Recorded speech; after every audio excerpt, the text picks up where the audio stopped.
तो hey guys, आज के चैप्टर को स्टार्ट करते हैं एक्सप्लेन करना। तो आज के चैप्टर के स्टार्टिंग में हमें दिखाए जाते हैं गेमिंग क्या रहा होता है कि तुम कौन हो और मैं कौन हूँ और ये बताओ कि हो रहा क्या है यहाँ सब। क्योंकि गेमिंग 9000 साल तक सो रहा था, मतलब कल्टीवेट कर रहा था, तो उसे कुछ नहीं पता। और यहाँ पे गेमिंग उसके पास चली जाती है और कह रही होती है, मास्टर आप टेंशन नहीं ले, सब कुछ ठीक हो जाएगा, आपको सब कुछ याद आ जाएगा। आप बिल्कुल इस सब बारे में फिक्र नहीं ले, क्योंकि आप यहाँ पे 9000 साल से यहाँ पे हैं और आपकी स्पिरिचुअल कोर जो है वो काफ़ी ज़्यादा पेन वगैरह में होगी। इसलिए मैंने आपकी मेमोरी को सील कर लिया है काफ़ी लंबे अरसे के लिए। आप यहाँ पे बिल्कुल परेशान नहीं लें, आपका जो पास्ट वगैरह है वो बिल्कुल आपको याद नहीं आएगा। और यहाँ पे वो फिर बोलती है कि आप बस रिलैक्स होके यहाँ पे जो आप करने आए हैं वो सारे काम करें और यहाँ पे जल्द से जल्द स्ट्रांग बने। आप यहीं पे जो गेमिंग है वो 1000 साल और यहीं पे गुजारता है, और जब वो आँख खोलता है तो फिर बीमिंग उसकी शोल्डर में बैठी हुई होती है और कहती है कि मास्टर आप उठ गए। और वो उठते साथ बीमिंग के सर पे हाथ रखता है और कहता है कि बीमिंग तुमने काफ़ी ज़्यादा हार्ड वर्क किया, और मैं जब तक प्रैक्टिस कर रहा था 9000 साल तक, और तुम भी तब तक मेरे साथ ही प्रैक्टिस कर रही थी। तो फिर वो बोलती है कि बीमिंग के लिए कुछ भी मास्टर काम हार्ड नहीं है, क्योंकि मुझे कुछ भी फील नहीं होता यहाँ पे कि मैं हार्ड वर्क कर रही हूँ या फिर मेरे लिए कुछ काम हार्ड है। तो फिर वो अपने बॉडी की तरफ देखता है, बोलता है ये क्या हुआ मेरे साथ। लेकिन बीमिंग कहने लग जाती है कि मास्टर ये आपकी कैरेक्टरिस्टिक्स है, क्योंकि आपने टोटल 10,000 साल सर्वाइव किया है यहाँ पे इस गैलेक्सी में हमारी। तो फिर इस वजह से आपकी जो बॉडी है वो 10,000 साल में इस तरीके की हो गई है। और आप टेंशन नहीं लें, सब कुछ ठीक हो जाएगा यहाँ पे, क्योंकि आप जो है आप उठें यहाँ पे और डिसअपेयर करें और इन सारी चीज़ों को वैसे ही आप बिल्कुल नॉर्मल स्टेट में आ जाएंगे। वो खड़ा होता बोलता है कि अनफॉर्चुनेटली ये सब कुछ यहाँ पे अब ख़त्म होने वाला है। और वो उठता है, उठते साथ फिर वो अपने कल्टीवेशन को स्टार्ट करता है और उसकी बॉडी जो है ऐसे ऐसे करके वापसी हेल्दी हो जाती है जैसे पहले हुआ करती थी। और फिर वो रियल वर्ल्ड में आ जाता है। रियल वर्ल्ड में आके वो अपनी आंखें खोलता है। आंखें खोल के वो फिर बीमिंग कहने लग जाती है, मास्टर अगर रियलिटी में सिर्फ और सिर्फ यहाँ पे 9 दिन गुजरे हैं, यहाँ पे हम लोगों ने 9000 साल गुजारे थे शिनहाई में। और बेसिकली मैं आपको एक और एक चीज़ बताते चलो, जो शिनहाई है वो गैलेक्सी का नाम यहाँ पे बताया गया है, जो कि बड़ी गैलेक्सी है, उसका नाम इन लोगों ने शिनहाई रखा है। और यहाँ पे बीमिंग कहना शुरू हो जाती है कि आपको बहुत बहुत मुबारक हो मास्टर, आपने 8000 जिन की पावर आपने हासिल कर ली है। तो बोलता है कि हाँ, मुझे ऐसा लग रहा है कि मैंने जो है सारी चीज़ें यहाँ पे पा ली है, बट इस दुनिया में और भी काफ़ी सारी चीज़ें जो मुझे अभी हासिल करनी बाकी रह जाएगी। तो कहने लगती है, अगर बिगेस्ट इम्प्रूवमेंट की बात करें तो मास्टर आपकी जो करंट फॉर्मेशन स्किल्स हैं वो अगर वो देखा जाए तो गॉड्स के बराबर पहुंच चुकी है। और आपकी अगर कैपेबिलिटी देखा जाए तो गॉड्स भी जो है इसने आसानी तरीके से आपको पार नहीं कर सकते हैं। और आपकी यहाँ पे फ़िलहाल दिख रही यहाँ पे लो है, बट आपकी जो स्किल्स वगैरह उसके मुताबिक और आपकी जो यहाँ पे स्ट्रेंथ और जितने आपके पास पावर्स है उसके मुताबिक आप काफ़ी ज़्यादा स्ट्रांग हो चुके हैं।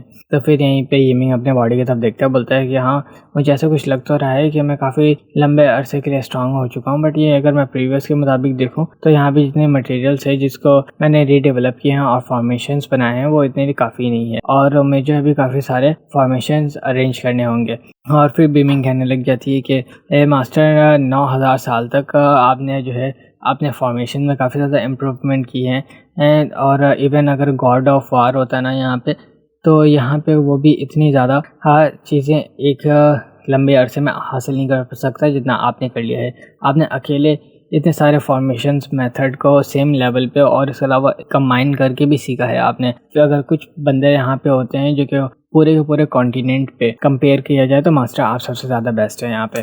तो यहीं पे ये भी कहना शुरू हो जाता है कि हाँ, मुझे जो है इम्प्रूवमेंट तो हुई है काफ़ी ज़्यादा, यहाँ पे मेरी कॉम्बैट वगैरह भी काफ़ी ज़्यादा इम्प्रूव हो चुकी है, बट मैं यहाँ पे और अपनी ये लेवल को स्ट्रेंथ करना चाहता हूँ। यहाँ पे जितने भी मुझे मटेरियल्स मिल रहे थे मैंने काफ़ी सारे यूज़ कर लिए हैं। और इनफैक्ट अगर मैं अपनी गैलेक्सी की बात करूँ तो सिर्फ गैलेक्सी के ऊपर मैं रिलाई नहीं कर सकता। मेरे पास गॉड परफॉर्मेंस तो है, बट अगर मैं आधा खाली हूँ और आधा भरा हुआ हूँ, इसका कहने मतलब है हाफ रियल और हाफ एम्प्टी अगर मेरी परफॉर्मेंस रहेगी तो फिर मैं इम्प्रूव कैसे कर सकता हूँ दूसरे रेलम में। तो फिर वो कहने लगता है, इसके अलावा अगर गॉड ऑफ वार या फिर अगर मार्शल गॉड मेरे सामने हो तो मुझे काफ़ी ज़्यादा लंबा समय लग जाएगा उन्हें हराने के लिए। तो बोलता है कि नेक्स्ट अब टाइम आ चुका है कि हम कंसिडर करें यहाँ पे काफ़ी सारे लेयर्स की ये एरे को। और फिर वो आगे की तरफ जा रहा होता है माउंटेन पाथ पे चलते हुए आगे माउंटेन की तरफ, और वो सोचना शुरू हो जाता है कि सुलैन जो है उसने क्लियर कर चुका था यहाँ पे कि इस सिचुएशन कुछ भी हो और मेरी करंट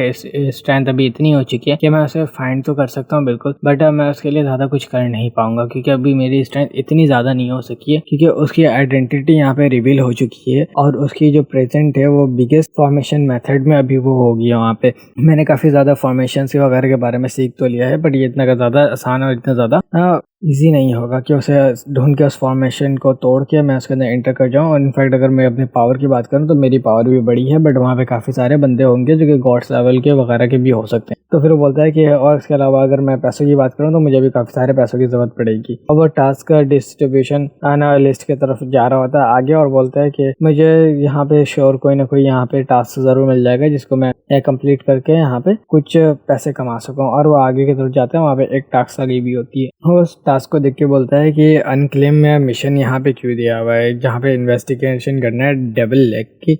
और वहाँ पे इस टास्क के बारे में बताया जाता है। टास्क जो है वो इन्वेस्टिगेट करना है डेविल लेग को, और टास्क का रिवॉर्ड कुछ भी नहीं लिखा हुआ है यहाँ पे, क्योंकि टास्क के रिवॉर्ड में कुछ भी नहीं मिलने वाला। और नोट यहाँ पे लिखा हुआ है कि जो डेविल लेग है यहाँ पे एक्सट्रीम की बात कर रहे हैं तो यहाँ पे डेंजरस प्लेस है जिसको कोई भी नहीं जानता। और यहाँ पे अगर गुड फ्यूचर की बात की जाए तो ये बहुत ज़्यादा दूर है यहाँ से, और काफ़ी सारे डिसेबल यहाँ पे गए हैं बट वो वापस अब तक नहीं आ पाए। और वो आगे पीछे देखता है तो वो कहता है कि अगर मैं यहाँ पे रिवॉर्ड्स की बात की जाऊँ तो इस टास्क के बदले कोई रिवॉर्ड नहीं मिल रहा, तो यहाँ पे कोई पागल ही होगा जो इस टास्क को लेगा अगर पैसे के। और वहाँ पे उस टास्क को एक लड़का आता है जो कि फाड़ के निकाल लेता है और उसे देखते आता है। फिर वहीं पे ईविंग उसे कह रहा होता है, ब्रदर तुम्हें ये बात मालूम है कि इतने ज़्यादा डेंजरस हो सकते हैं यहाँ पे, जबकि इसके बदले में हमें कोई दूसरा रिवॉर्ड नहीं मिल रहा है, इसके बावजूद तुम इसे एक्सेप्ट कर रहे हो। तो फिर वो कहने लग जाता है तुम कौन हो पहले ये बताओ। तो वो हाथ जोड़ते हुए उससे कहता है कि मैं हूँ ब्रदर GU और मैं यहाँ पे आया हूँ और रिटायर के लिए, और ये अभी फ़िलहाल ही मैं इंटर हुआ हूँ इस यहाँ पे। तो कहने लगता है अच्छा चलो ठीक है, फिर मैं तुम्हें अपना नाम बताता हूँ। मेरा नाम मैं यांग डिफेंग है। एक्चुअली मैं जो हूँ मुझे पता है यहाँ पे कितना ज़्यादा डेंजरस हो सकता है इस डेविल लेग में, उसके बावजूद भी मैं इधर जाना चाहता हूँ क्योंकि यहाँ पे जो है मार्शल प्रिंस वगैरह भी गए में है। इसके अलावा अगर मैं रियली शॉर्ट की बात करूँ तो यहाँ पे मुझे मनी की काफ़ी ज़्यादा शॉर्टेज भी है, तो इसलिए मैं अपने लक को ट्राई करना चाहता हूँ कि यहाँ पे क्या पता मुझे कुछ मिल जाए ऐसा। तो फिर उसके अंदर से उसके जो हाउंटेन एंड पिलर है वो काफ़ी ज़्यादा ज़ोर ज़ोर से चमकना शुरू हो जाता है। और फिर उसमें वो कहता है कि मैरिड एट रिलीज अगर तुम हिस्टोरिक डिमोनिक रेल की रिप्रोडक्शन और एजेस ऑफ गॉड्स के हार्ट को ब्रेन इमॉर्टल और इविल एम्पायर को रोकना चाहते हो तो तुम्हें यहाँ पे जाना चाहिए। और तुम्हें मैं ये बता दूं कि यहाँ पे great demon and age of god जो है यहाँ पे मौजूद मिलेगा, जहाँ पे उसका हार्ट मौजूद है जो कि रेड लैंड हेड है।